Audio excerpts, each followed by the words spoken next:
Hey everyone, my name is Taps, and today I'm excited to have a well-known member of the Ecomi fam on the channel. Help me in welcoming a Veve OG, an OMI whale, and an NFT artist, the Breadcat himself, Brock McBlockchain. Brock, thanks for coming on. Oh, my pleasure. Thanks for having me. Yeah, man. We've connected via Twitter and Telegram and been talking for quite some time, but it's actually good to meet you in person. Well, I see a picture of a bread cat right now. Yeah, that's me, right? Yeah, that's you. I guess we could. Are we trying to do a face reveal? We can do a face reveal. All Yeah, right. it's up to you. World premiere. World And premiere. hey, how's it going? You look exactly how I imagined. Just sans Yeah, bread. I get that a lot. Trying to go gluten free. So Dude, I love the mask. Did thank you you. just get off your shift from the luchador or? Yeah, Yeah. yeah. Yeah. When I'm not on the internet, I'm in the gym in the ring, just training. So yeah, this I is this is me, and everybody can see. When I was a kid, like I had a lot of favorite like normal wrestlers, but one of my favorites was Mysterio, just because Nice. he did Yep. all like the crazy flippies and all that, and like I'm half Mexican. A lot of people don't know that, but it had that like element to it. So, dude, that's a really dope mask, Well, thank you. Yeah. and it's definitely an element of the bread cat. They didn't actually have a bread like Uh, yeah, I think I have to. They said I have to win three more matches, and then they can redesign it it. to that. So I'm still training, trying Got to it. get It's get it's get up almost there. like a notch on like a karate belt. Correct. Yeah, you go from like just sunglasses to like a mask, and then eventually like a bread mask. And so like I'm working my way up. And then eventually, do you get like a tasseled skirt, like those crazy things that they wear that are more flashy, or? Yeah, yeah, for like weddings and stuff. Yep. Love it. Awesome. Well, again, thanks for hopping on, man. You're well known in the community, and Yeah. I Thanks. wanted to get a couple questions on like understanding, your background, Ecomi, Veve, and a little bit also about what you've been doing with your knowledge in NFT space. So, uh, just go ahead and kick it off. Yeah. Where do you want to start? Just like an intro of me? Um, I guess what's your background or experience in just crypto overall before we get into a little bit on the Sure. Ecomi side. Yeah, so I mean, I've been a software developer for 25, we'll just say plus years. Hmm. And From that, I've done everything from websites, mobile websites, web apps, you name it. The last probably like 5 or 6 years, I've been in emerging technologies. So that's like your AR, VR, Hmm. blockchain, things like that. So I've been a blockchain developer for going on probably like 4 years now. And from that, I've been able to just build solutions and kind of see not only where things are right now, but where they're going. And because I've been in kind of like the entrepreneurial like startup space, it helps me kind of connect pieces. Maybe I don't know. I'm not trying to brag, but I usually can see trends and where things are going. So, for example, what got me into Veve, and at the time I got in, it wasn't even Veve. It was Ecomi and Ecomi Collect. I think was the original name of the app. When was that? I want to say like almost it seems like 3 years is probably a good thing, but it's fuzzy. I was working for GoChain at the time, Hmm. and Veve was being built on GoChain, and so I kind of got in really early to kind of meet the team and go from there. And I was a part of their community as well as GoChain, and I just knew because I was working at the time. I had just come off of like AR VR stuff, and to see the connection of blockchain, AR VR, and the IPs kind of coming together, it was just I was like, this is exactly where it's going. I think that where the app is right now, and then where things are going with like a metaverse and whatnot like that. It really is. It's just the writing's on the wall that we're all pretty soon going to be hanging out, especially now that everyone's remote from what's been going on with the world. Yep. It's just kind of been that extra push in that direction of, I can go physically hang out, but sometimes I've got friends, especially in this space, that I've never met face to face, but we can hang out virtually in like a metaverse, and being able to have exclusive IP stuff, and it's the things that you love and care about. It's just a no-brainer for me. And the way that the tokenomics are designed, it just makes sense to kind of be able to buy into the thing that's gonna, or the gas, if you will, that'll run Veve and everything else that Ecomi is building. Yeah. No, I mean that makes sense, and I'm in consulting side with emerging technology companies, and some of my clients are in AR and blockchain, and that's I completely agree. And actually, like a lot of terrible things have happened with the world shutting down. Obviously, with what's out there, and I don't want to say it just in case YouTube flags me, but it has created a massive ramp on us accelerating digital transformation, especially in augmented reality and mixed reality. And so Mhm. that's definitely the way the space is going. And we just got a little bit of a launch pad over the past 2 years for that. So I think that's pretty cool and powerful that you come from working with a big name like GoChain in the blockchain space as a developer, and you come from the augmented reality side. So to have the foresight to be in, Ecomi and Veve, I guess now 3 years ago, is pretty cool, because that means like you actually have a lot of conviction around it. I mean, how strong is that conviction for Ecomi Veve, now doing well as looking forward? So I guess going back a little bit to what I was doing, right? I was literally building virtualized experiences that were helping people grow and train. Because with virtual reality, something that people don't realize is you're actually like those motions that you're doing, you're creating like muscle memory. So it's almost like real memories that are implanted into you, not Right. in some kind of like in your brain kind of plug-in stuff, No but Elon Neuralink yeah, stuff. not that yet. Not That's yet. like that crosses into like Scaryville. I think that Yeah. like people, I mean, eventually maybe it'll get there, but I was watching someone walk this like virtualized plank, and we would put an actual piece of wood down and have them walk this plank experience. But then you can move your foot off and feel an actual like edge, and it just makes it more real, right? Yeah. And so I could see like that tying in with Veve. It's seeing. I guess your original question was like, how has my conviction kind of changed? Back in the early days, it was just a concept, and of course they were doing it for real, but there was no app. It was just pictures of what the app would be. Mm-hmm. And so now you've got the app, you've got people in the app, users actually like buying, like they can't keep stuff in stores. It just is kind of like proof to what I kind of believed, and a lot of the early people believed was going to be. But it's also leveled up along the way. Right. They've learned like how to do drops. And I remember when the first drop kind of like quote unquote failed, when they had just kind of tiptoed out of beta. I was like, guys, you need to like chill, because this is not how software. It's not just you deploy it and a gajillion people can use it instantly.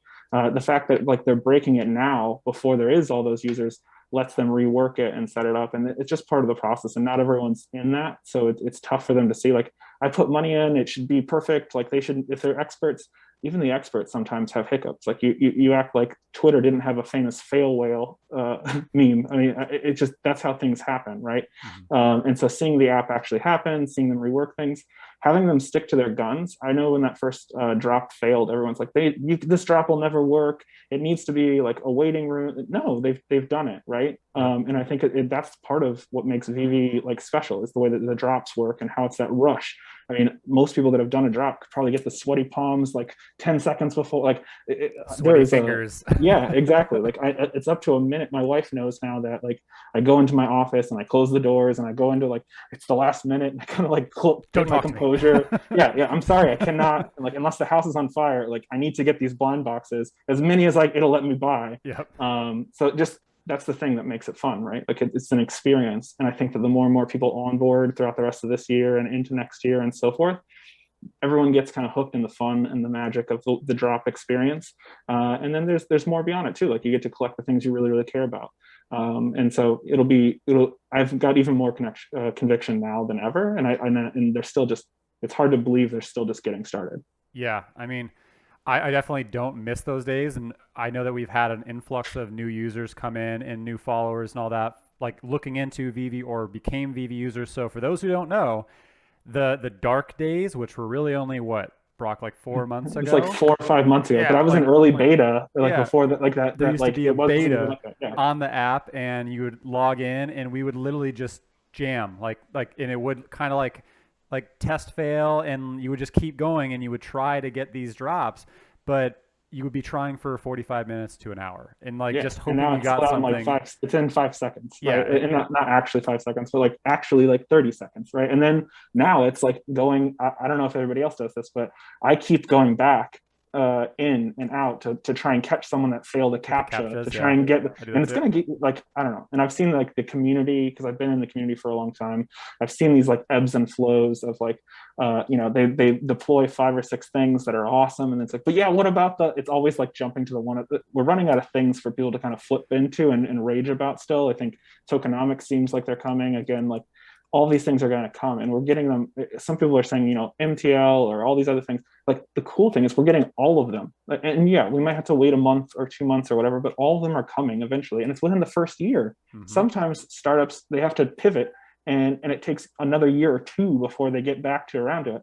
We had them rebuild the whole app from almost scratch, core component by core component, and we're still getting everything else we were within the first year. So like, I don't know, I think perspective helps, being around a bit helps.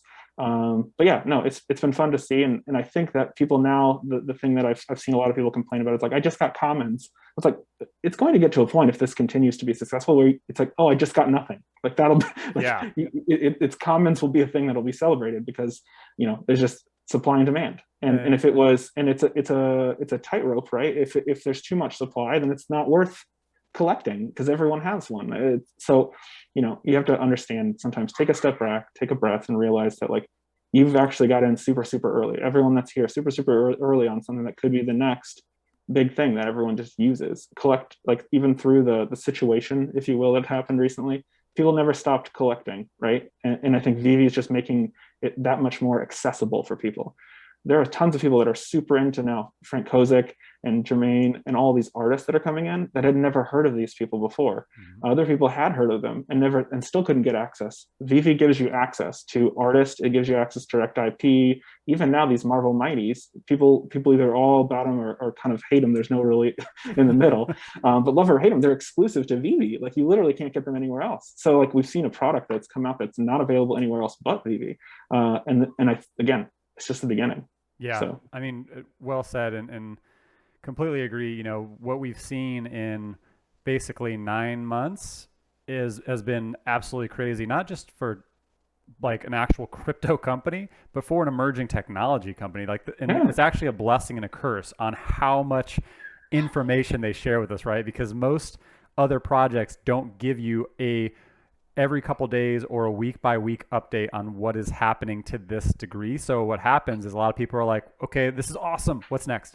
This is awesome. This is what, you know, and like, that's really hard as an investor who believes in the long term, because, you know, you see all that and you're kind of like, well, like I'm holding for X amount of years. Right. So it's just the crypto space. Right. And like, we know they're just going to keep evolving. There's so much happening in September, but you know, I think we definitely need to pump the brakes and just kind of watch and see, you know, and even look back and see just how much has happened and how much has been developed this far. And like you even said, like the Marvel Mighties, I mean, those are exclusive to Veve, developed with Veve and Marvel. Like you can only get them on Veve. So a lot of big things happening, and can't wait to see what else is coming. And just for a little context, you know, I give you that introduction. You've been, you know, in the know with Ecomi and Veve for, I guess, 3 years. How many collectibles do you now have, and how much OMI do you have? I'm not getting into how much OMI I have, Okay. but some people start with like the letter M. Other people start with different letters. It's just how things work. That sounds good. But yeah, and then as far as collectibles, like so, I'm in a couple groups of collectors that have like in the thousands of collectors. Like so, I'm playing a different game than some people. Some people are hoarding because they like, if I own 1,000,000 Todds, then I'm going to be rich. I am actually to the point where I've got like a really nice set of, I have everything under the first season under 100 mint numbers. So like I really like the mint numbers. Everything? So yeah, everything Wow, nice. under that. Some people also know that I've got some really, really exclusively low mint numbers from the first season because I was there competing. I found out just recently that I have 2 number 18s for the first Batman season 1. And I was like, damn, I wonder who has the first. I found out who has it. It's David Yu. I was literally competing with David in the first drop, and he and I both have half of the set. So I'm sure that, you know, one of us will have to try and get the other half. And which Batman is that? He's got the good ones. He's got the Rizzo and the Todd, unfortunately. So I'll see if what he needs for my Joe and my Becky or whatever. So, but yeah. Anyway, so like that's crazy, right? But then lately I've been going. I still have one of everything, but I'm not really like a hoarder. Like some people are like, I have 100 Labbits of all of them or whatever. Like so. I don't know. I could do all that, but I feel like that's kind of, I don't know. I try and be nice. And so instead I go after really, really special mint numbers for myself. So I'm still chasing down the rest of the 72s for the Jermaine drop. That's on my list. I've got 3 of the 5. So I'm still missing 2 there. For the Labbits, I've got all number 265, for example, which was the lot number for Robin Williams's estate. And so those are the things that I got. And I think that's where we're going to get into is where some people will go for sub 50, some people will go for sub 100, some will go for sub 500, sub 1000. And now with some of these comics, it's like, I've got the lowest one, but it's number 10,000. Like, so the mint number on the comics is kind of mattering less for the market currently, Right. but we'll see. And then I think there's other people that are just going to start to go and start to collect, you know, I only get into cars, or I only get into cars and Marvel or whatever. Like, you're going to have all these like kind of subculture niches that people chase into, and then the layers on top of that of the mint numbers and the things that it's my sought after thing because it's special to me. Like the Robin Williams number might not be special to everybody else, but for me, like I grew up on Robin Williams movies, and so if I can own something that is the digital connection to something he physically owned, to me that's everything, right? Oh, yeah. So like those are the things that I'm after, and so I think right now my mint numbers are up to like 400, but again, I'm not hoarding tons of things. So I've got one of everything, and then I've got the special numbers and some other things like that. Not bashing people that hoard. I think that that's just there's different levels and different niches that people do. But I'll get to the thousands eventually, but it's not something I'm going to get to the thousands because I own, you know, 100 Myrmicornos. I will say though, for whatever reason, I started an experiment where whenever I had like $9 extra, I'd buy a Cora for the Myrmicons. I'm up to like 60, so I am hoarding those, I guess. The but I just Coras? keep, yeah, no reason. I'm just buying them, or maybe I have a secret reason I haven't told anybody about. I think I But have I'm like buying 8 cores myself. yeah, it's for no reason other than just like I'm just gonna pick this one and I'm just keep buying every time I've got like change, if you will. And believe it or not, I think I've slowly raised the floor to like $12. So that's a huge, that's like 30% increase, right? No, I'm That's just kidding. funny. But, yeah, so just I don't know. I think everyone needs to play the game that they're playing, and there's a lot of people in the space that are like, oh, especially on Twitter, try and share information to everyone to try and level up because there's different layers to everything, right? Right. Some people are just, I'm going to buy it all and I'm going to be loud about it because I want to secretly sell it back to them while everyone's FOMOing in or what. I just, that's not me. So I'd rather just keep people aware of like different opportunities and try and surface those because the fun thing about Veve is I think everyone can win because you can play different levels and different layers to the game, if you will. Right. No, I mean that makes sense. That's what's so cool about it is like everyone has a different collector persona and how they approach Veve, right? Like some go for all the same numbers, some go for the lowest mints, some are kind of like myself where like I just want one of as many sets or to create as many sets as I can. So like I'll buy something and I just started adjusting my strategy to actually look for lower mints if I can. But Mm-hmm. before I was just like, oh, like I need a Cora or whatever, you know, a Tropicana, like to complete the Myrmicorno set, and it's Yep. mint for 1,500. I don't care. I just want it because it's a lower price, right? So like everyone has a different way of doing it. So that's pretty cool to kind of like see that, you know, everyone has a different strategy. And Yeah. And what there's even strategies on drop days. Like some people will now, like, it's just funny to see everyone kind of doing their own thing. And for the most part, be open about their strategies, which I think just keeps changing the game to where it's more fun. It would be boring if I'm winning all the time and everyone else is losing. right. I'd rather like give everyone like here's what my secrets are, and now I have to start back at like kind of the bottom of how do I outplay or outperform the game. I found out recently that the Gale and I were doing the same thing where on drop days, if I got a high mint, I would go and sell my mint immediately for like a potentially like FOMO price. And then I go back and watch the mints for like a sub 2,000 even if I had a 4,000 or a 5,000. Now some of the mints are really ridiculous, but looking for someone that's just quick flipping, and I basically could sell high, grab something for almost the same value, and then I've like kind of pushed my mint numbers down lower, so now it's worth more. Even though I'm not losing gems of my own, I'm just flipping into recycle mint number. So things like that. Wow. I think just making it fun. Yeah, there's so many strategies, and I keep finding more. But yeah, that makes sense. And you know, I know like you're not going to share how much OMI you have, but are you only invested in OMI, or do you have any other crypto?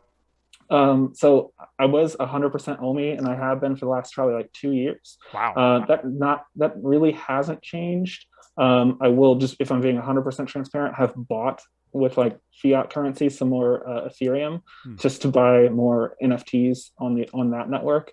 But those are, I'm literally buying to go and immediately spend. It's not like I'm buying to hold Ethereum. There's a lot of different strategies. I'm sure that I'm being wild and crazy. I'm not saying like, oh, I'm 100% OMI and everyone should do the same thing like me. Like, play your own game. There's different layers to it. But for me, I don't see anything as undervalued as OMI, and I haven't. in the last 2 years. I think that just it's a stupid price point where it is compared to where it's going. Even currently, Again, because like you yeah, got into it years ago, right? So like point yeah. zero zero zero zero, like however It was whatever that point zero was, zero zero but zero four. today Like you I think think it's it's like still four zeros and undervalued. a 1 8. Yeah, yeah, I do. All right. And I'm happy to jump into why that is, but I also don't want to like, I don't know. I have this habit where when I start talking just like logic, everyone gets really, really excited. So I'd I'm say not trying to do go that. ahead and talk logic. Okay. I mean, so MTL, right? A lot of people are like, oh my gosh, it's going to make the market dump. I think maybe temporarily because people are going to race out to make it real. Hmm. But then when you're out of the game and you're like, wait a second, I just made a bunch of money. Why did I quit? People are going to rush back in again. And I think that just making it real, where it's like, I've made 4,000 gems, and you go and you're like, you're excited and you're telling people like, oh, I've made all these gems. And it's like, what the fuck is a gem? Can I curse on the internet? I don't know. Sorry, I'm passionate. I curse. Go for Anyway, it. so yeah, I've made all of these gems, and someone's like, I don't know what the hell gems are, and you're like, well, it's money. And they're like, cool, you made $4,000. Like, well, no, it's not money yet. It's gem. Like, it's just that's the hard thing that I think that is keeping people. There's a couple things that are like people are hung up on, and I think that's one of them Hmm. is that it's not real yet because you can't go back to fiat. So once the MTL comes and that's different, then you're like, oh my gosh, for the last 5 months, I've been buying and selling like imaginary things that I can only see on my phone, and I've made this much money. Plus, I have this badass collection.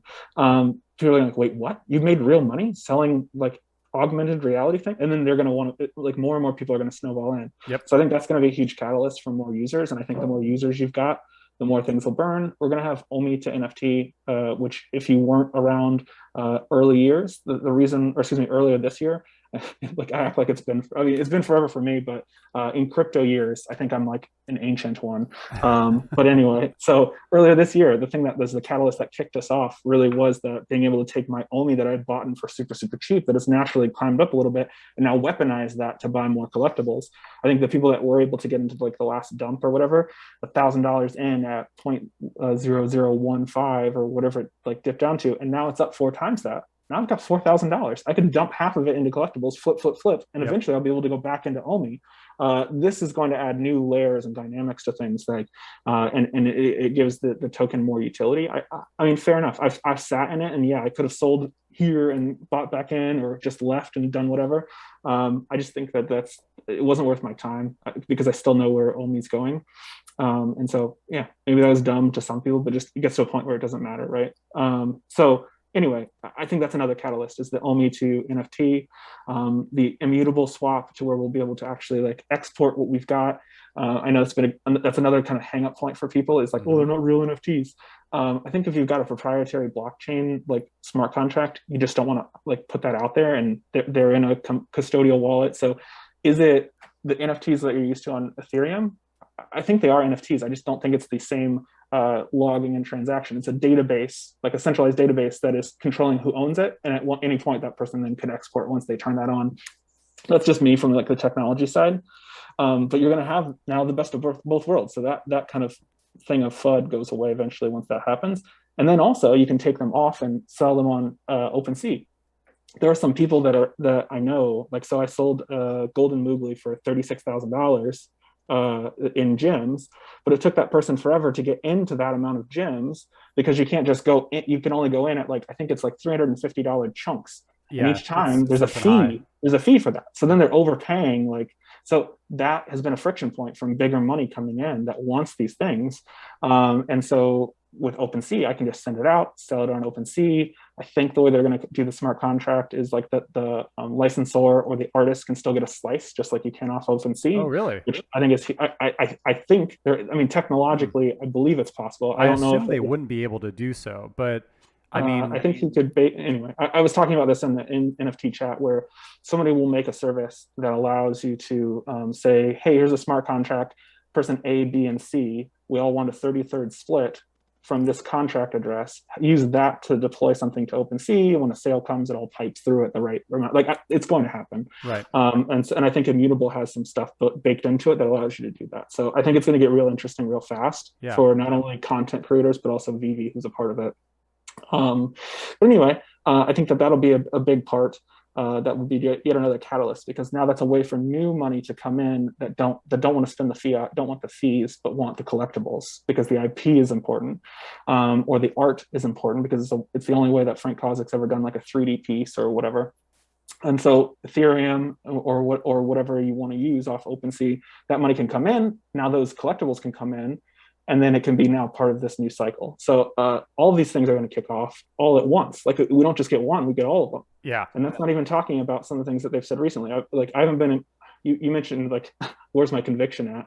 The whole burn OMI to earn like a perk. Outside of like even whether that's the master collector program, which again I think is going to add more layers to this thing where it's still interesting and fun continuously, but that burn to earn perk kind of thing, that's exciting. Because like, say I really want the Spider-Man special rare, like secret rare, and I miss it off the drop, that's like $2,000 on the market, right? I'm probably even off on that. Those comics just keep shooting up. Yeah. But if I really want it, maybe I take $200 worth of OMI and I burn it, and now I get 10-second sector on drop where I can get a few more blind boxes, or if it's a collectible, I can get that Spider-Man secret rare, like the animated one is like cool. It's that $200 is less than paying like $1,000 on the secondary market, and so I might roll the dice and try and shoot for it early. And I think there's a lot of mechanics to make it try and be fair for everyone. But if you get 2 million people that are users and they're all putting this money in to try and get these extra 10 seconds or whatever, you're going to see just the circulating supply just like get chomped away because everyone's burning and then that's, I mean, accessories, people joke, but I was turning it into a meme about indoor house plants. But I tell you what, if new users come in and they can spend $40 on like a bundle of accessories to like lay out their showroom with like tables, lamps, shelves that are all in like a certain theme, and those are not licensed, more of that money can chip in because you're not paying a licensor fee potentially. Again, I'm not sure what Veve or Ecomi is doing, but that's not a licensed hit. So there's interesting things that can happen there. And if you can discount it off OMI and you make the MTL make it easy to buy OMI, this system just like, oh, it's almost like buying a grocery store like loyalty card, right? Mm-hmm. Like, oh, save 10% if you use this OMI. You have to get them in the door and lower the friction point to like using gems first, so it's 1-to-1.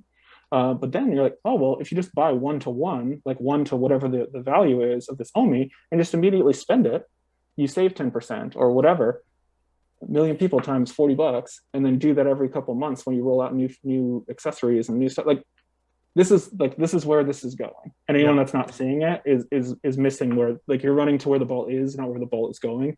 Actually, I'm not a sports person, but I use sports metaphors all the time. The writing's on the wall. And then you get into like land and the Veveverse and all these other things, or avatars. If they do avatars, everyone's going to buy tons of clothes and hats and all kinds of stuff. Like, I don't know, the token, like we're going to go from like people saying no utility to like, holy shit, all it is utility is what it seems like. Yeah. So I'm excited for that, because that's where it's going to go, just in a different direction, I think, than what we've seen. And it's going to shock a lot of people, because a lot of people have been trained to like, I've got to keep trading within this range, and every time it goes up, I have to set like, I don't know. I don't want to get into like hypey, like this is not financial advice type stuff, but like it's never financial advice. One day it's just not going to come back. I don't, because this utility, people, if you don't want it and you're selling your tokens, other people will buy them because they want the things we've been buying the shit out of for the last 5 or 6 months. So yeah, I mean, everything that you said, I mean, it's all coming, right? Like it's all lining up, and the stars are finally lining up here, right? And all of it makes sense. And you know what you said, like it's all this is depleting the OMI supply, right? Which we have, of course, a massive supply, but they knew that they needed a massive supply, right? And like you see what happens to, you know, Ethereum, Bitcoin, everything else when it actually depletes on the overall supply, there creates a shock in the market and it goes up. And that's not even including the buybacks that we're going to need to do, right? So there's a lot of elements, a lot coming. So, you know, I agree, like the writing's on the wall. I mean, it's going to happen faster. Like it's, you know, right now it feels like it's been a while, right? Even though it's only been 5 months, 6 months for most of us, other than like the OGs like yourself. But it's like in a couple months, it's going to feel like, oh, like, why didn't I buy more? Why didn't I get more collectibles? Why didn't I budget for this, you know, to buy land and all this? And like, it's going to happen really fast. And I, for one, look forward to the crazy hecticness of it. But if you're not preparing now, it's going to take you by surprise. And we Oh talked a yeah. lot about what's coming in Vivi, but I know that you have other NFTs. You touched on it with the Ethereum side. What other NFTs besides Vivi do you collect and why? Yeah, great question. So while Vivi's just been doing its thing, some I don't know if it's just again like Vivi and the drops have gotten me addicted to like the rush. But I've been able and fortunate enough to find a bunch of artists that hang out with Frank and some of the other folks that have touched Vivi, and I think there's more to come. But from that kind of world, I've gotten to know a lot of their art and their works. So I really am big on like the Lowbrow Art Collective. They're Mm-hmm. just a group of people. Happy to shout out everybody, like maybe towards the end or whatever. But just their work is really, really great, and I collect it because I actually like the work. And then there's other projects that I get into more for like on the flipping side. And so there's just like a lot of layers to it. And I really like that the mechanics of it all. And so at first I just was like buying every piece of art that made me feel some kind of way. And now I've been dabbling in a couple of projects and some like one, I think it was like the Oni Force one. Mm-hmm. That one I was like, oh, never before would I've spent like half an ETH on something, but I did. And then 4 days later, it was worth 10 times that. And I was like, holy crap, it's like the VV thing, Yeah. but just now also on Ethereum. And it doesn't have the IP. And there's a lot more like kind of like research and knowledge that you have to kind of like understand. But it's similar things. It's a similar game to like the flipping game on VV. And so I've been experimenting with that a little bit and using like those gains to buy more art and then keep going on the gain side. And so there's a bunch of projects I'm in. But one that reminds me kind of VV to some degree, or like at least the OMI tokenomics side, is the visitors. I don't know if you're not. Which you Oh, got me into. yeah. Sorry. No, I'm okay That with it. one. Yeah, that one. It's again. I've been following the art, and I think like anybody that's like, what should I buy? I think that's the wrong question. It's really like, what are your goals, right? I'm happy to have like 200 NFTs in my collection on Ethereum, and because I like all the art and I like to display it, and I know longer term where these things go, where there's all these metaverses, I'm going to be able to surround myself with all this art. So I'm buying it in art now for things that I enjoy or make me feel a certain way, or that I'm chatting on like Clubhouse or whatever with the actual artist, hearing their stories. And like, I want to own a piece of this memory that like resonates. And I think that's what drives a lot of this art. It's like these artists are new to the NFT space too. And so they're kind of being open and transparent with their stories and why they did this piece, or what drives them. And it's just interesting. It's a new way to kind of connect with people, even though we're separated, but digitally connecting with people. Yeah. And so I think that's interesting. But the visitors, I think that's what made me like so excited about it. Is it's for those that don't know, it's these really cool arts by Mike Mitchell and Mitch from Mondo, who's on Vivi. They did this project together with Jacob, who I believe was behind Threadless, which is another huge kind of startup. So the three of them, and there might be other people, but those are the people that I know. Made 10,000 of these aliens, and each one has a unique trait to it. And then that in and of itself, not very exciting. Cool art. I really, really like the art. But what they do have is this thing called the recycler. And it's almost like a Vivi drop to me, because instead of like CryptoKitties, where it's like, I get 2 cats and they make another cat. It's no, I take 2 aliens or 10 aliens, depending upon how exclusive the art is, and then I throw them into a recycler, and then I get so it's almost like a new minting, like a new chance to get something super, super rare. And it cuts By, down, right? yeah, and so it's reducing the supply. Mm-hmm. And so the first one, there might be like 40% of people that say, mine are just not that rare, so I'm going to roll the dice. So they throw 2 in, grind those aliens up, and then get a new alien that might be super rare, but fitting a different theme. So then what's better is it the original ones that are OGs, and so those are worth more, or is the new ones that are actually cooler somehow to some people. And so there's all these layers. I think that's what makes me excited. It's just like the layers of, how are you going to, like, what's your strategy going to be and how do you maximize it? And so that's one that I'm excited to see. And they already sent out like an airdrop, which I thought was cool too, because I think that's something that I hope to see on VV is like, I collect a set and then I get airdropped something extra or whatever. If you complete the set within the first like month or something like that, or you have 3 sets, so you're in this tier and you get this like kind of accessory, or you get this like custom skin for your Batmobile or whatever. Like, I think that's something that's just another layer that VV can just like turn on. I mean, technically there's more to it. I'm not trying to say like it's just a wave of a wand thing, but like the technology is there to where they can start doing these airdrops. And I think that's just going to make people go crazy too. So I don't know, there's just so much exciting things that are happening. So yeah, I'm collecting art right now, which I'm 36 years old. I never thought, a decade ago. It's like, art, who cares about art? And so I don't know if it's just like crypto has broke me down to where it's like, this is exciting to me and this is the world, but I don't know, it's something I've been into. And then these projects that are doing something different, I think similar to what makes me so hyped up about a Veve NFT is, to me, they're changing what an NFT is. It's not just a flat photo. Sometimes it is, but even their flat 2D stuff is like a 3D framed picture, right? It's not just a flat comic book on an e-reader. Like, they're going to let you drop in an AR. And I think that there's even going to be more layers to that they could do over time as these things grow. But it's a 3D augmented thing that I can drop in a room. I can set my collection up 100 different ways. I don't know about you, but when I was a kid, I used to set up like tables worth of action figures in these epic battles. I get to do that again with Veve, but with all these major IPs that would never cross over, like your Super Smash Brothers. Like, they can only do so many things. But in Veve, if I own them all, you can't stop me. Super Smash not confirmed. Yeah. Nintendo not confirmed. Yeah. To be fair, I've got an NDA with Veve, but like nothing, like we're past the point of the things that I've got like insider knowledge, if you will. I'm still friendly with the team. We chat all the time, but like, I'm not trying to like, nothing here is like, they're so far beyond like what I knew at the time. So none of this is secrets. I'm just talking. Yeah, I'll just disclaim that, because people are gonna frame by frame this. Yep. There are likely no secrets that are here. So please don't waste your time. Awesome. But yeah, but I think that they're changing, right? Like, it's no longer a flat thing. It's something that you can interact with, especially now more than ever with some of these new ones.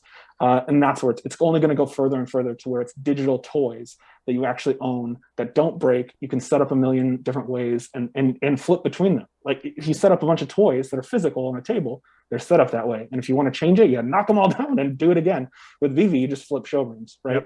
Yep. And if I want to go and show it and I want to take it on an airplane, it's like tubs and tubs and tubs of toys, or it's just all on my phone. Right. So I think it's some people don't get it, but I think if anyone's ever going to get it, I can show my 70-year-old mom, well, check out this Batman. And I can show her on my phone. And she's like, oh my gosh, that's unreal.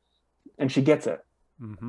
The physicals, it's like, I don't understand why he collects them. They take up so much, like, I don't know. I just feel like it's the way that things are going to change. And I look forward to my kids having like tablets, playing in an empty room, but having the time of their life, because they've created this virtual world. And again, that's where this is going. And if you don't know it by now, we're all going to be wearing wearables and headsets and digital, but we're going to be doing things physically too. Like, it's not the big scary, like, oh, we're all just going to be, big chunky people in like headsets, and that, like the Ready Player One showed like that. Yeah, I think there's going to be a happy medium, but also, especially with augmented reality versus virtual reality, this is where you get out and explore. Like, when I was in the AR VR space, I called VR a closed experience. It's where it can almost transport you and make you feel like you're in another place.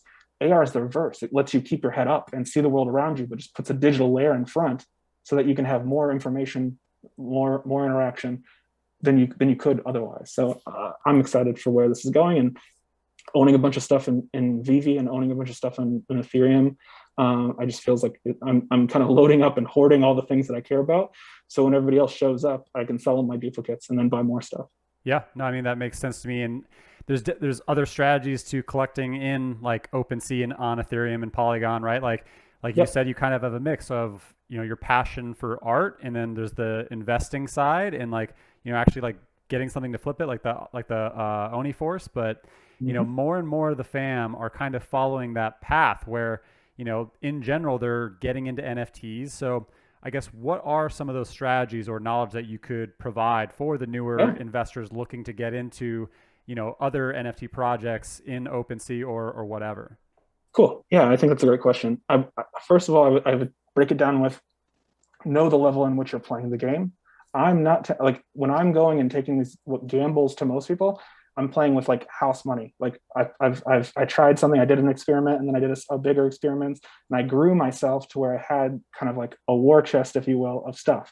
And now I'm playing, when I'm taking risk, I won't be, I can just kiss it goodbye and hope that it pans out. But if it doesn't, I'm not hurt. So play in the level in which you feel comfortable. I don't think that you should take like $2,000 that you need and go into NFTs. I think there are people that are doing that. I think that that's probably not a great idea. But if you're like, you know what? Instead of me going out into a movie, do people do that anymore? I don't know.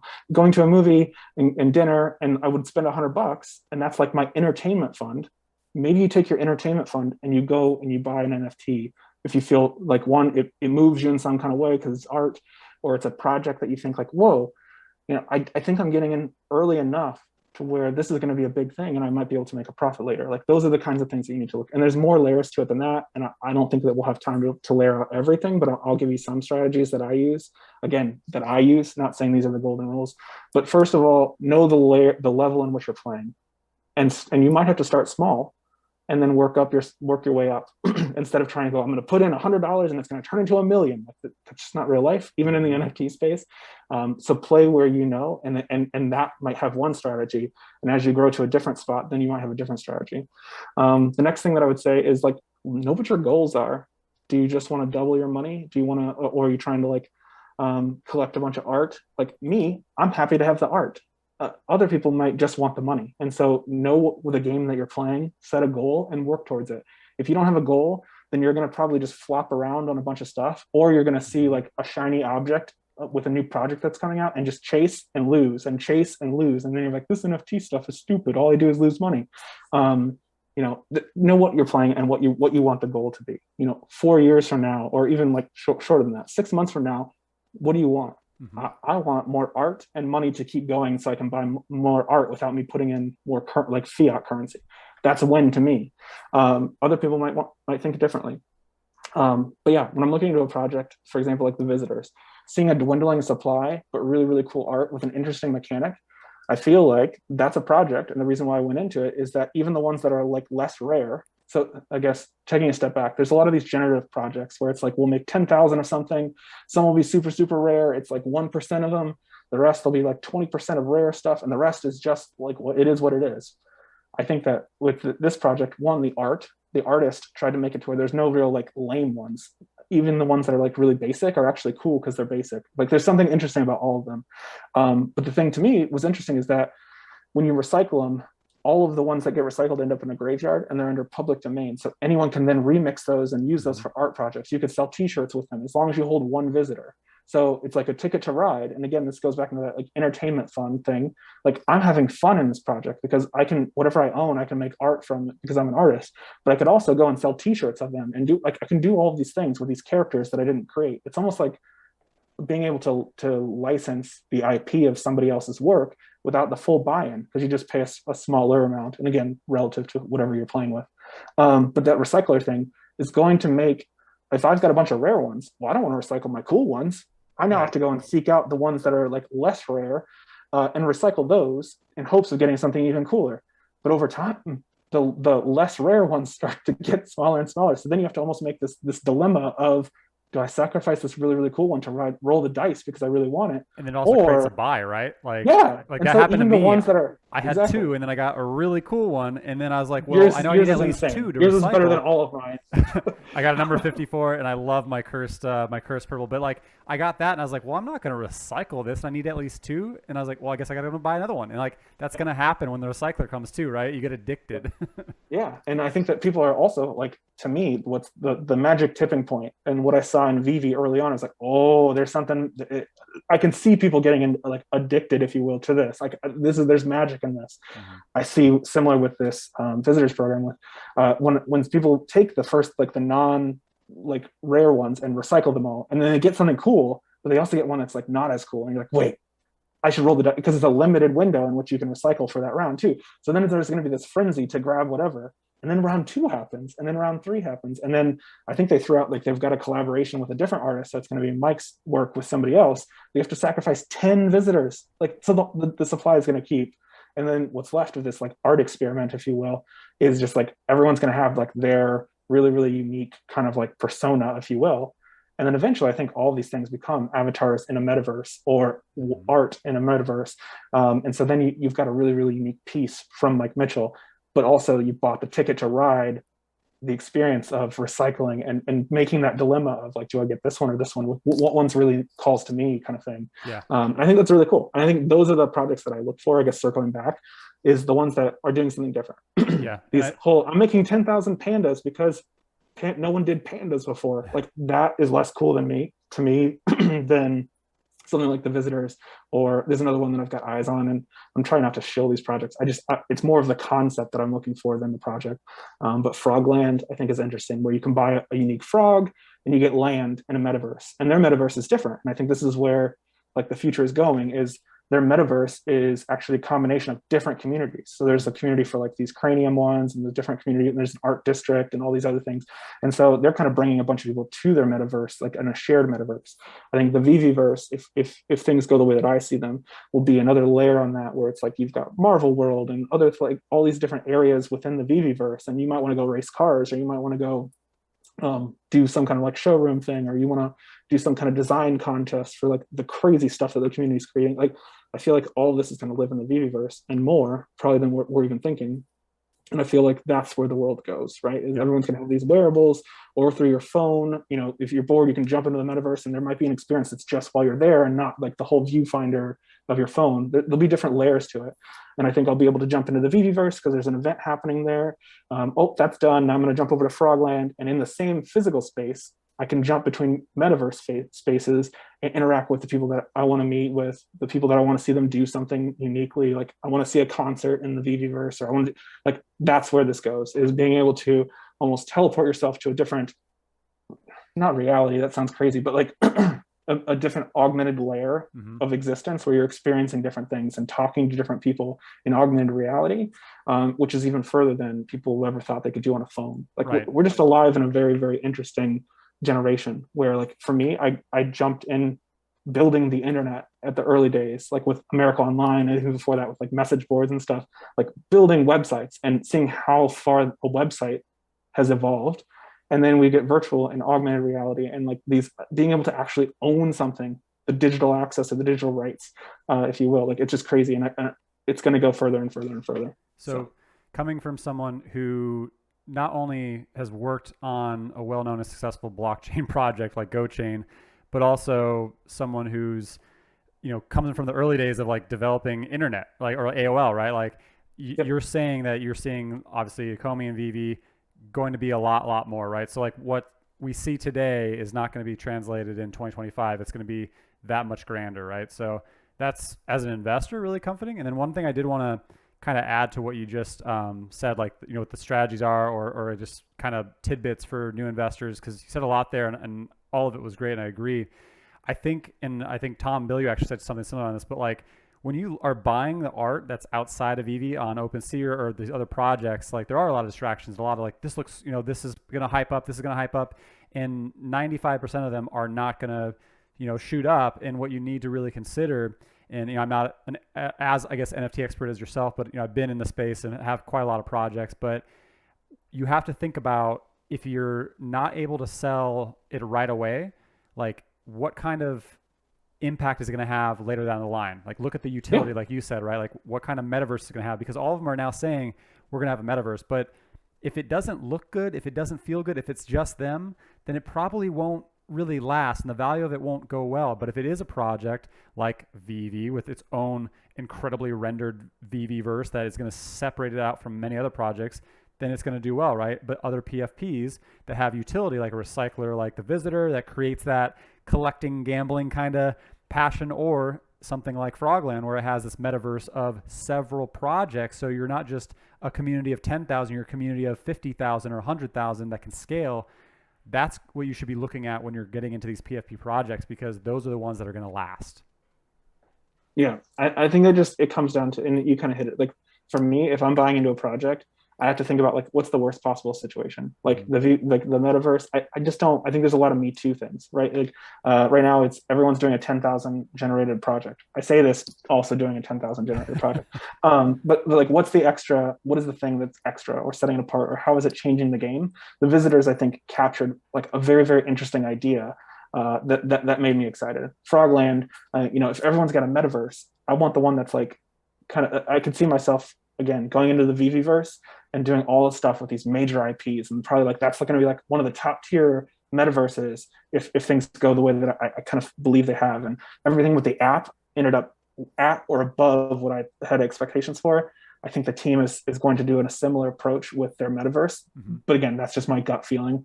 I think also though, like, so I jump into the Viviverse, experience that. But then when I want to kind of have like a low key, kind of like easygoing, like relaxing, I'm going to jump into like the Frogland or whatever. And again, I'm not saying Frogland's going to be the only one, but one where it's already going to pull in a bunch of different communities. And I could see it being just like this cool hangout that I pop into or hop into, frog pun, and hang That was out a for a bit. riveting pun. Thank you. We could go all day. Yep. But time flies. Okay. Anyway, so yeah, I think the Frogland thing is an example of one that is a metaverse. And if you look at their team, they seem to have a team that can pull this off. They've got a bunch of experience and stuff like that. And so that's what I'm looking for. Do I go and buy the pandas, which now is going to have this panda universe? And again, I get the other one just seems like it's frogs, but they've actually got like this whole like story and lore and these different districts. Like there's a bigger plan there, and so I believe it more. And just the way they're engaging with their community, looking at like I'm getting sick personally of like joining at 50 million discords, but their discord is moving and exciting and people are excited about it. It's like I think everyone's just buying into like this whole frog persona, and it's silly and it's fun, but they're also still kind of pushing the envelope and showing off like some of the tech. They're partnering with some artists. A buddy of mine, Fidget, he was just featured on Opensea.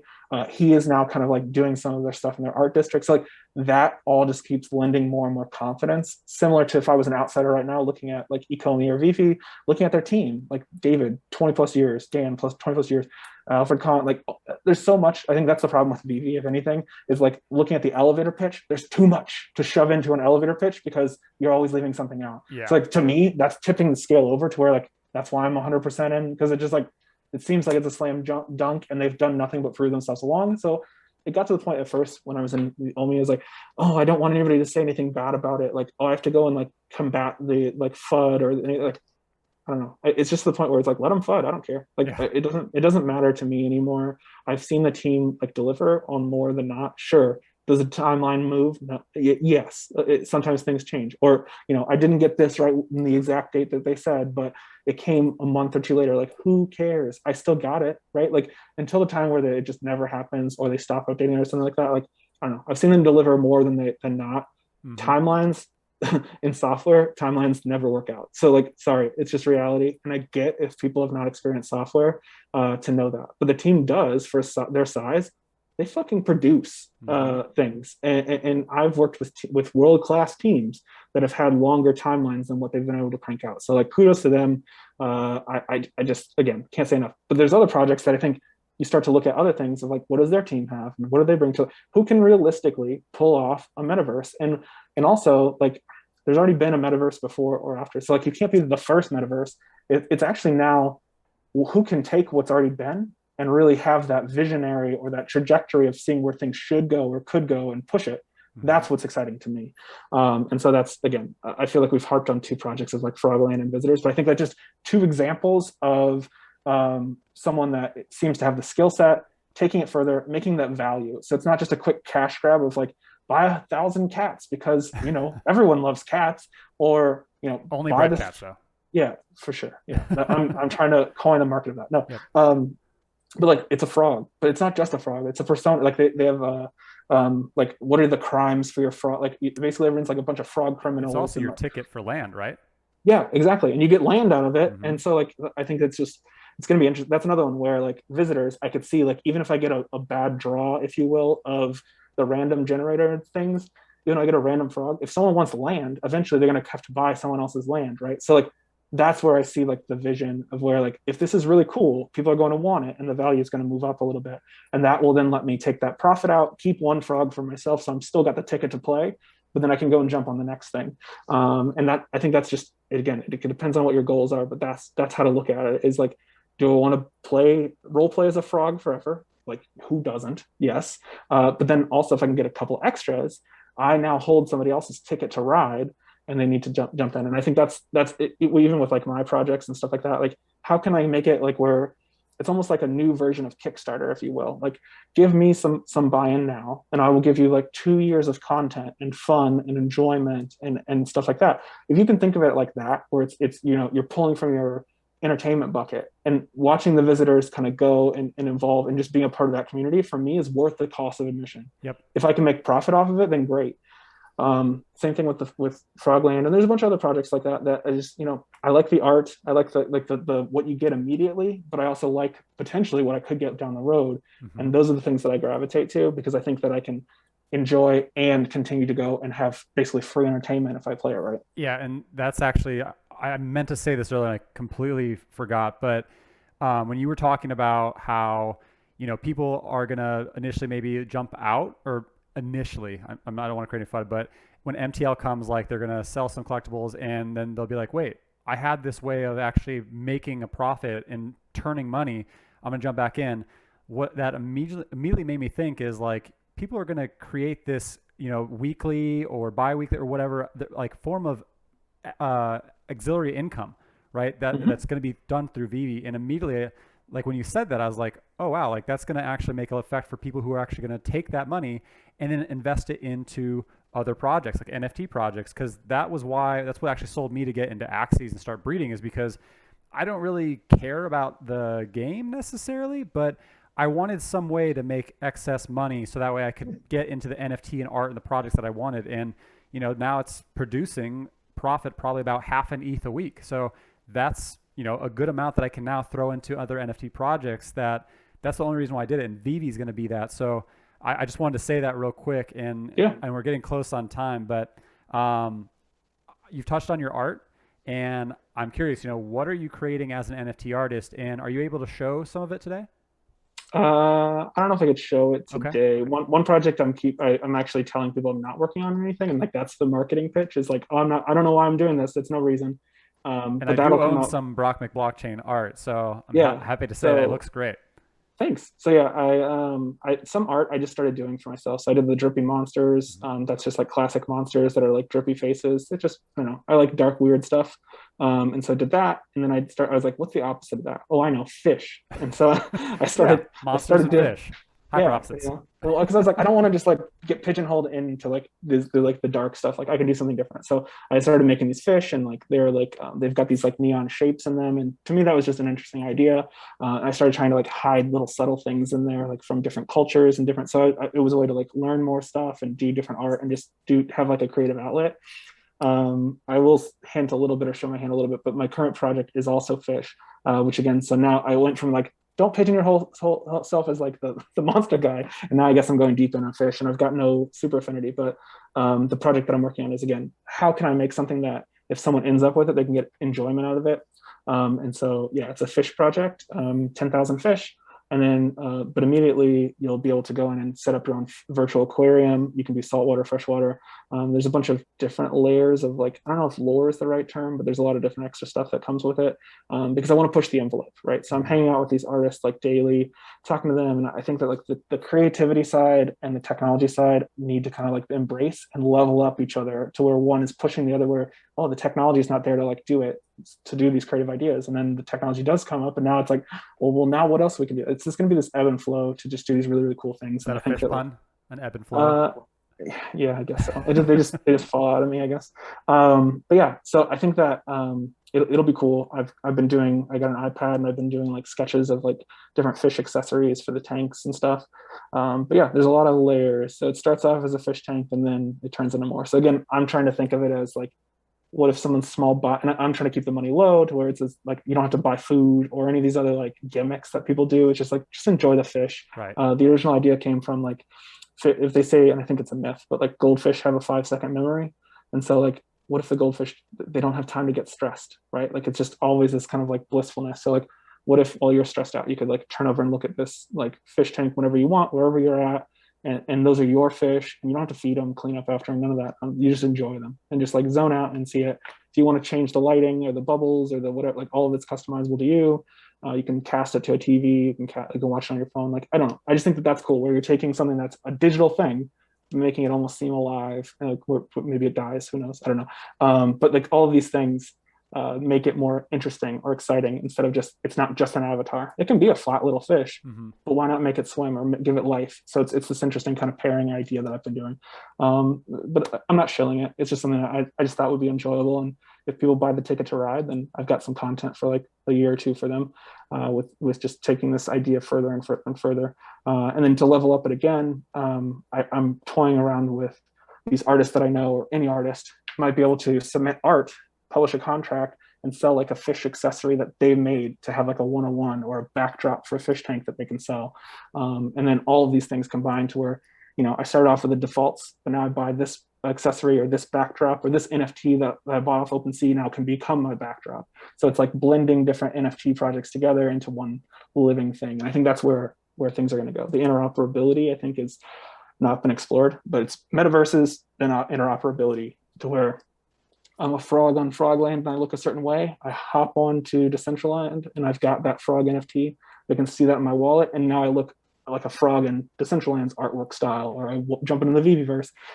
That's where I think this goes, is to where this is my avatar, if you will, and I can jump between these different realms, and this Right. interoperability unlocks all that. Awesome. I mean, so love everything that you kind of shared about the project. And like I said, like I have some of your art, and it kind of ties back to what we already discussed, right? Where when you're looking into NFT projects, it needs to have some depth to it. And that's why I think your art and like what you create out of it will do well, because it looks great. Like I enjoy it, right? So there's that passion side for art that appeals to me and investors, but also there's the actual, what does it do? What's the utility behind it? Or like that you look for as an investor, like if I did want to sell some Brock McBlockchain art, like what's the ability for it to scale? Another fish pun there. But when I think about what you just said about how you're in these groups with like lowbrow artists, and Mike Mitchell, and several artists who Frank Kozik, like you're in conversation with them, and they're actually kind of having conversation with you on your project, and you're thinking about what you can do with the fish tank of your fish and all that, and like how it can actually build out.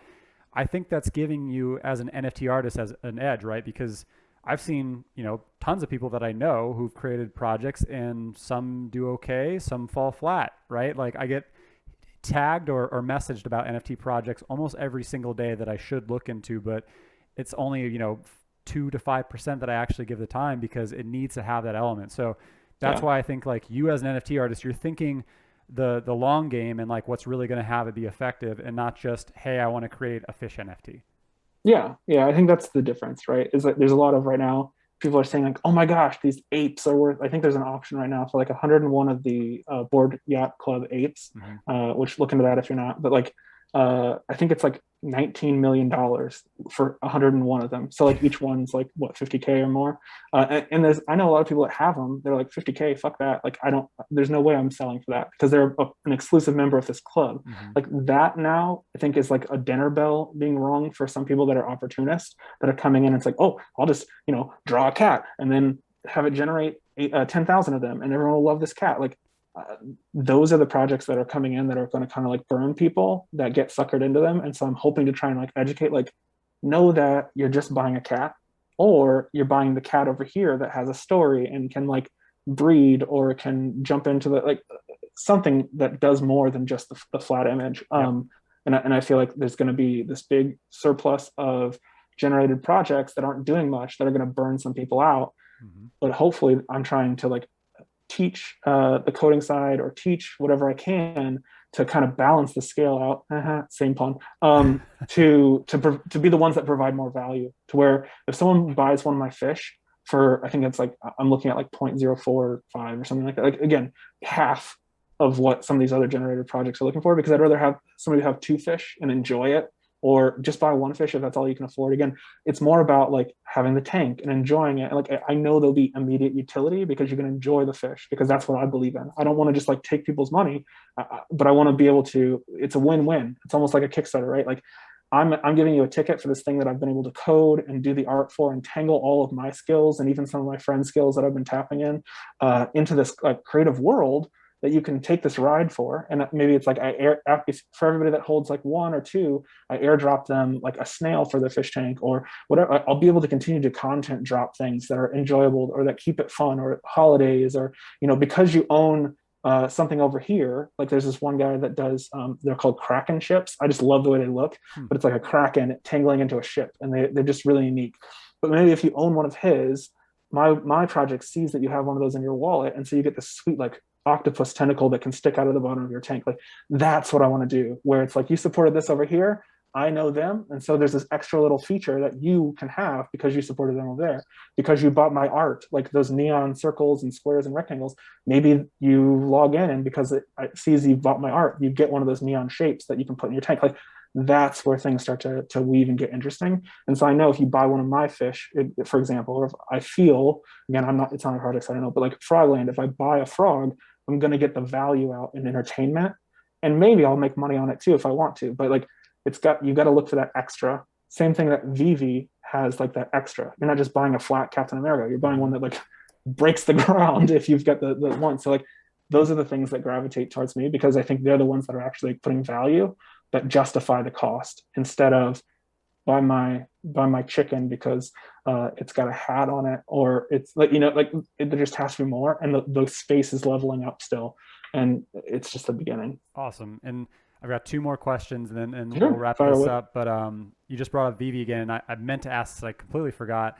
But when I think about NFTs, like whether it's all, and I do agree, like the PFP things, like they're all just kind of popping up, right? Like kind of what we already saw earlier in the year with meme coins. Like you get some BNB and you create a project.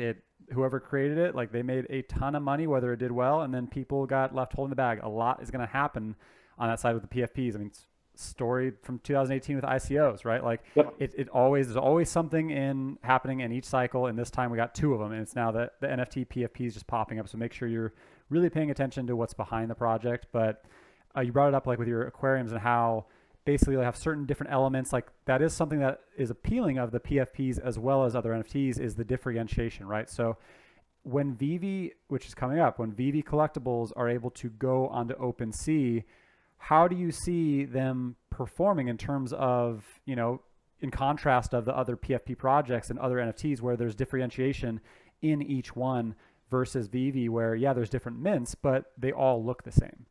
Yeah. So I think again, I talk a lot, and I've got a lot of education. So one thing we didn't touch on is there's differences on the Ethereum side of things, like in your open seas. Some will be one of ones, and so they're very, very exclusive. So they seek a higher value. Other times it'll be additions, and additions don't necessarily mean bad, but the consensus seems to be, if it's over about 20 additions, that some people just are opposed to it, right? They're like, oh, I'll never get my value out of it. But those are like the flippers that want to buy it, hope it sells out, and then flip it. Like, so go in and out. But additions also give people that maybe they're not playing it. We talked about like different levels. They don't have the money, but they love the art. And so getting an addition and owning something from that artist is more valuable to them than, so it depends on the buyer. And I think the space is so young. And so you could look at that and say, oh, well, if Ethereum keeps going the way that they're going on OpenSea, the Veve things might not do as well. But there's not big IPs. So owning like something that, like, the amount of people that love, like I've got a friend named Mumbot who does amazing art, and I can't get enough of her stuff. And it's selling out like crazy. So me being able to get an edition, but I'm competing with maybe like 100 people right now to get her art, because she hasn't blown up to the point of like what Vivi's doing. And so there's going to be this balancing act of, look at all these editions, but not all editions are going to be on OpenSea, and not all editions are going to be something that everyone loves, but also it could be something that people do love. And so that might bring more people into OpenSea that never gotten into NFTs, because before they couldn't own a Spider-Man, and now they can. So it's going to be interesting to see. I think that some people, again, similar to like the MTL, the people that have 100 Labbits because they've been waiting for OpenSea, and they all rush to OpenSea and try and sell them. Well, if you think the value is here and you're not going to budge, but somebody will sell just below you, and that moves, like, you're probably priced out. And so it's Yep. going to be surprise a market. But also, like, if the floodgates, if you will, open up for OpenSea, and you go there and there's only like 10 Labbits because everyone just actually wants the effing Labbits, or the people that wanted them buy them up and there's only 10 available, now the price might move up and down. Like, you're just going to see kind of, I think in the initial point, it's going to be zany, because it's Yep. just going to depend on supply, demand, awareness. People might not know that these NFTs actually go into this app and unlock this like tons of content in augmented virtual reality. Like, how do we communicate that in OpenSea? And then how do you stop something from being like legit Veve versus like a fake Veve? Because you do see with a bunch of these artists, if an art or a project's blowing up, these copycats, you got to be very careful, because Mm-hmm. copycats will clone in seconds a project that looks almost exactly like it and sell people nonsense that's not actually part of the project. So like, that's going to be something that Ecomi and Veve have to kind of navigate as well. But yeah, I think that the market will be interesting. Trying not to cop out and give you an answer. I think that long term the value will be good, but in the beginning stages, like, it's going to be tough to predict, because The OpenSea audience is a different audience. And so they have to learn what a VV collectible is. Also, they have to learn that just because there's 10,000 of them doesn't mean that they're not worth much. It's actually like, it could be the opposite, because it's 10,000 of something that 10 million people are after, right?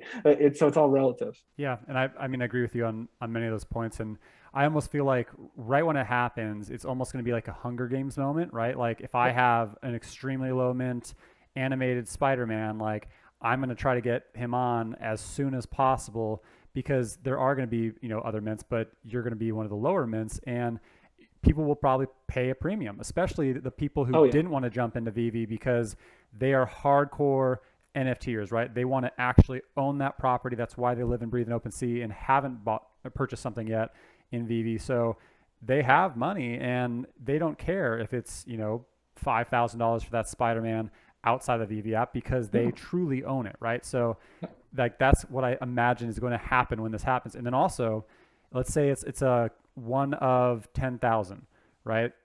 When what does VV do is they attract the people not who are just focused in crypto, but who are also just I like collectibles and I don't want to have to figure out how to create a MetaMask and buy Ethereum and do all that, right? So it's Yep. probably going to be a fraction of the actual user base who actually mint those collectibles. So if you have something like a backstab rabbit, which I don't have one yet and I really need to get one, and I saw they shot up again, like that one that's like what of 600 or 750 mints or whatever.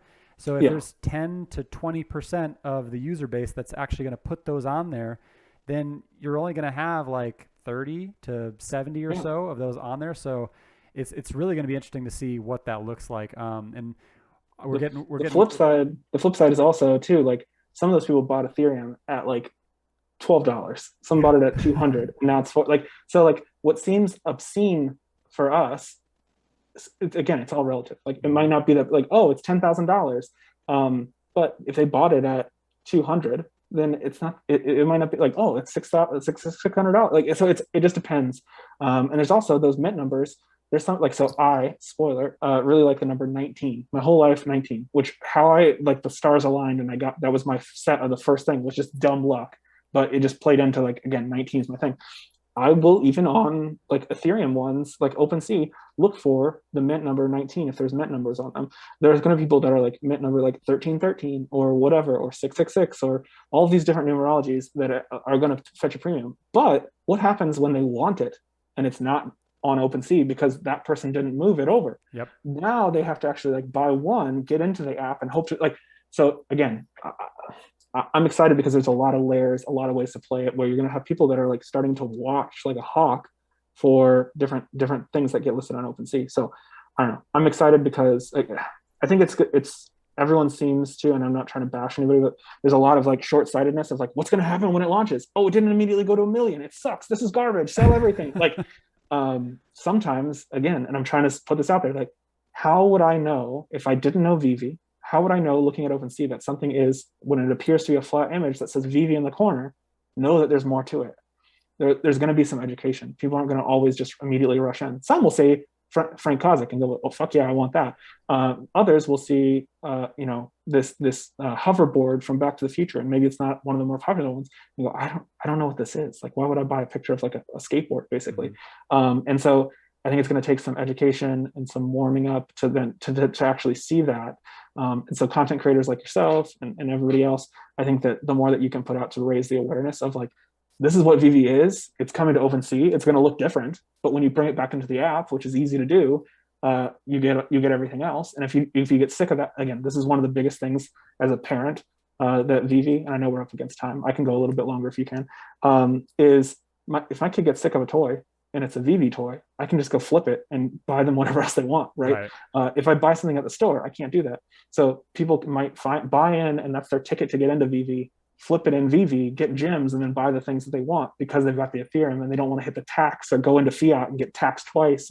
So there's a lot of layers to this, and I'm excited to see how things not only kick off, but where they go short term, where they go longer term, and then eventually it's like, oh, there's only 7,000 Batmans, which, months back we were like, 7,000, who wants those? But then one day everyone caught on and they sold out. Yep. One day people are going to catch on, and then OpenSea. What happens when there's none available in OpenSea and there's none available in Vivi? Then what's the price? Like, that day is going to come. Yeah, that's, I mean, really, really good points. To what you said about kind of educating, with the different markets, like as creators, like I completely agree, and I look forward to doing some of that myself as well, as I'm sure everyone else does. But one thing that you did say that I didn't even I considered it in one way, but I didn't consider how you said it about how there's going to be this kind of cross platform between marketplaces that's going to happen from the so there's that new side who are going to be jumping in because they're now official NFTs on OpenSea, right? So all of these hard hitting NFT players are going to get into it, and they're going to be trying to collect certain mints or maybe a set number, like you said, and then maybe those mints But aren't what available the on flip side though OpenSea, too and is now they have like to we've join seen, Vivi, like yeah, in we've order to seen get it and the then pull it out. exactly, and the flip side we've seen of this too is there are projects where because people believe in them and the hype, like if I'm sitting on 50,000 Ethereum, which believe it or not is not obscene for some people because they got in so early. What happens when I just buy all of them that are on OpenSea? Right? Like there are people that just sweep the floors on these NFT projects where it's like you wake up and you're like, oh, the floor is now half an Ethereum. It was 0.005, like it just went up 100x, but now somebody owns them all, and so now the price just keeps climbing, right? So like, if you think that there's been whale games so far, they've been like struck by having to get in with fiat right now when their money that is tied up in Ethereum or even like other, like say I have a bunch of Bitcoin, I can flip to Ethereum and then come in and swipe a bunch of these VV things. Like it's just going to get intense. And I think that wherever we think it's going, you have to kind of think again 5 steps ahead. Like what Oh if I had a yeah. ton of money? What would I do? Like there's been people that have bought like look at bubbles on, and I feel bad sort because I was like bubbles is probably the best value, and it's like bubbles, why bubbles? And then I had to call it out like well, it's the Powerpuff Girls, and there are 3 of them. 2 are in one set with 5,000, and Bubbles only has 600. If I Mm-hmm. bought all 600, that's 5 or 4,000 people that can never complete the Powerpuff Girls. And then the next day they're all gone. And I think someone has a lot of them. So Yep. it's just you're going to see that amplified by a whole lot because on OpenSea, it's an OpenSea. Anyone can Mm-hmm. buy it. Yeah, I mean, So, it's definitely exciting, and you're definitely getting me hyped up, and wish I actually bought sorry. more of the ones that I wish I did when everything was down over Marvel month, right? Because so many were selling to buy them, and now we can see the prices on tons of the collectibles are just going way back up, right? Like Yeah, because people see what's happening, and they've now been paid, it's and they're reaccumulating. So this is going to hurt probably a lot of people's brains. But I see a lot of, I'm going to buy all the Labbits. I'm going to buy all the Prides. And I think those will be great. And I also think like Dragon Girl is another one that could get on there. But what happens when it's everything? Everyone right now thinks like, oh, Marvel will never do this, DC will never do this. Like when they're seeing that people will pay like 10K and they can get a slice of it, like they can't do that with toys. They can't mhm. do that with movies. This is like buying something and then in perpetuity getting a slice of the action And that's forever. It's that's why it's you're it's buying all the never cores, right? shh. No, no. I just think that like everyone's like again short-sighted looking at the now. Like, well, because they didn't say yes doesn't mean they can't never change their mind. Sorry, that was like a bunch of double negatives or triple negatives. Like they can change their mind. Hmm. And I betcha when there's money left on the table and another licensor takes like one's going to be the first one that jumps. And when that person now has magic money that never existed before because they were never able to capture that revenue, you think everyone's like, wow, that's really great for them. Yeah. No, No. they're gonna all jump in. Like it's silly. Yeah. So things can change and they change rapidly. Just like we've seen the opposite side of where Vivi seems to like be having something ready for us and something changes and they can't really come up and say like, oh, the licensor did X, Y, and Z. What happens when it's the opposite, where the licensor is like, hey, remember when we said like we don't want any of this Bitcoin cyber criminal nonsense? We would like to be signed up for the OpenSea thing, please. Uh, Again, it's going to be a conversation I think that will happen, and money usually loosens all of the friction points. Yep. So I see let's it let's as see what happens. Yeah, so grab everything you want, but just know that there could also be a world where it's surprise everything. Yep. No, I agree. I mean, it's basically what happened. Like Dan just said on that recent interview where he it was the digital entertainment news, and he was saying like, oh, like how much did your phone like start ringing, or how many calls did you get back from past licensors when Marvel came out? And he said, it was basically like all of them, or like it just kept ringing, right? And like I think that will happen with OpenSea, right? Because they need a proof point. They need to Yep. see what No success one they wants to be the have. one to take the risk, but when someone else is like, guys, it's fine, there's like Like floodgates, we're just right? So hemorrhaging money. Like that's what's going to happen with OpenSea as well. yep, And we're at time, but I have like one more question, and then sure. I'm gonna outro you. But you've mentioned many NFT artists. You're in a lot of different groups, but I guess who are your favorite NFT artists, and who do you think are going to really make a big impact on the NFT space moving forward?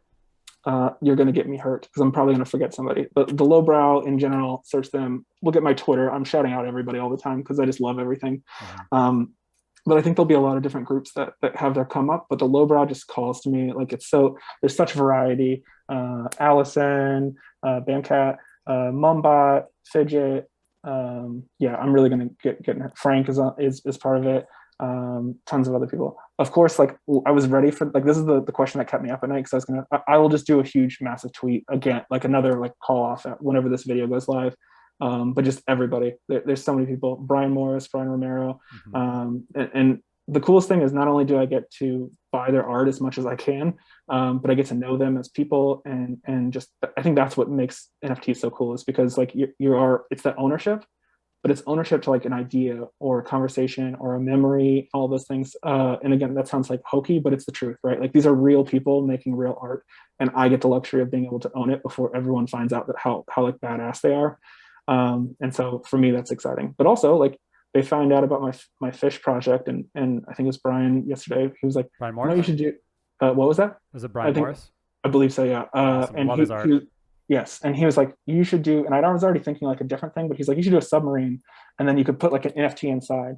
And so my friend Emmanuel, he was like, I was like, can I borrow your ape for a second? Because like they own the rights to it, right? So I can't just like go and put it. And so I drew the submarine, and then drew like the front and the back. I'm calling it like a sandwich accessory, and then I could put an NFT inside. And so he's like literally inside the sub, and I made the sub like swim around in the tank.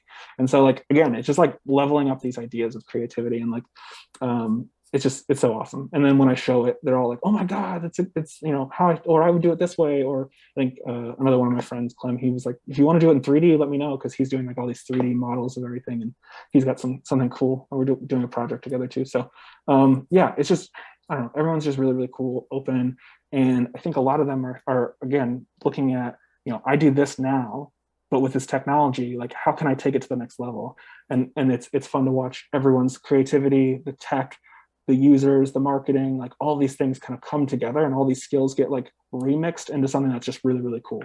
So that's why I just can't stop. I can't stay out away from the group. We're all up to like the wee hours in the morning, and we're all back up early in the morning chatting, and just it's just exciting. It's like living inside electricity. Yeah, no, that's awesome. I mean, it's basically like a brain trust, and it's also like just a big creative circle. So Yeah. you're all just going to kind of It's a empower flip. each other, It's a right? flip from like gone are the days of like I don't want anyone to steal my idea.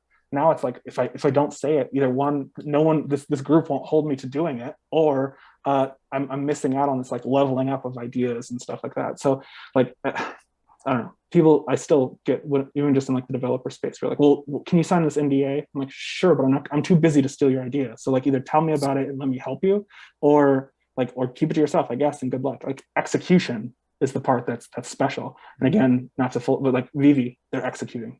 Maybe not as fast as you want, but they're executing. The visitors, they did what they said, and I'm excited to see. Like these are the things. So like, look for the ones that can actually execute.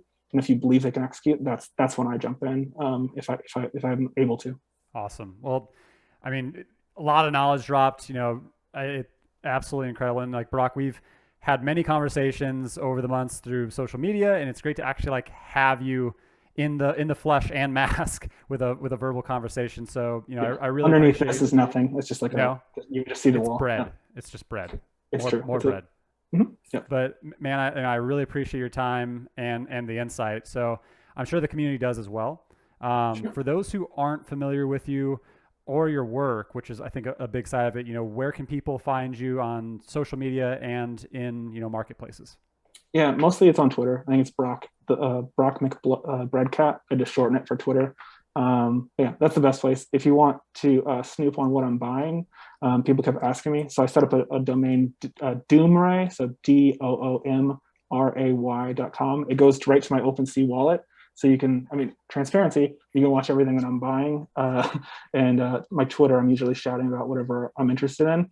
But just because I like it doesn't mean it's going to make you a lot of money. So buy what you want. But I can also plug you there. I didn't know about the site, so if you could ping that to me, that'd be great, and I'll sure. acute it in the video. But also, if you just buy a fish or a drippy monster, then you now have a tag to his handle on OpenSea, and you can see what he's buying Sure. that way. That's what I've been doing to creep on you. So, Yeah. I mean, yeah, there's also the free way of just hit the website. But I mean, if fair. you, the art I do for me, I'm not trying to like, if you want to, if you like it, buy it. If you don't, then don't. I won't be upset. But yeah, you will probably get something in the fish tank project for owning my art. I may have already done that work. So, but anyway, it's been a great chat. I'm always happy to try and be open and transparent because again, I think it's not a game where I win and you lose. That's not a very fun game. I'm more into I came up with this cool thing. I used it for a bit, but here you have it. And then when you start using it, I'm going to watch how things change and then try and level up. For me, that's the fun. Is like, how can I outplay, even if it's against what I used to do, kind of thing. It keeps it exciting for me. It also gives other people opportunities, and I think that's what's. You don't have to take every opportunity, but being able to surface opportunities for others helps us all kind of win and grow and keeps it exciting. Absolutely. Well, again, drop some awesome knowledge. I love everything that you said about you only strengthen I feel like my conviction in Veve and Ecomi is pretty galvanized, but you add an extra layer there. So in the knowledge that you dropped on the NFT side, like really impactful, man. And I hope everyone, really gets a lot out of this. So really appreciate your time. And it was great, great chatting with you. Yeah, my pleasure. Thanks so much for inviting me on.